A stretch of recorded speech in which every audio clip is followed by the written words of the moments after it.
This is Freddie Hebert, and I'm asking P. David Pearson a question that arose in a recent webinar that he did as part of the TextProject Presents Common Core State Standards webinar series.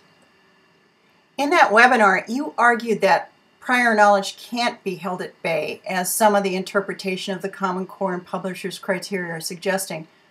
What might be the effects of marginalizing the role of prior knowledge with complex text, especially for English language learners and students of poverty?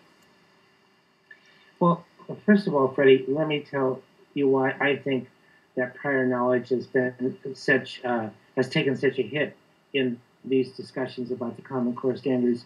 I think we did go through a period of time in the 90s and into the early 2000s in which we spent a big part of our lessons building background knowledge or doing picture walks or having kids relate their own experiences about roadrunners before we read a text.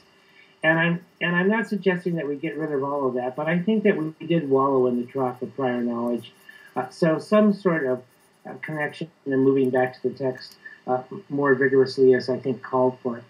But I think that the problem in making that correction is that we don't want to just deal with the ideas that, quote, are in the four corners of the text.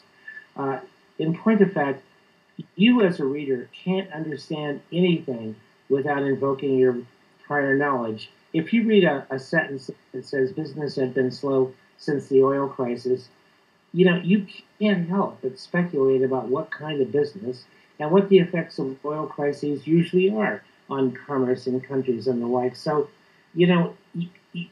try as you might, you can't prevent prior knowledge from entering the picture.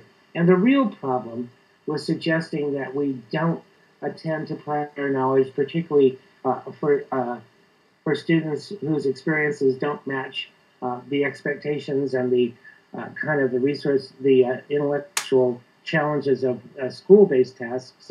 I'm thinking mainly of children in poverty.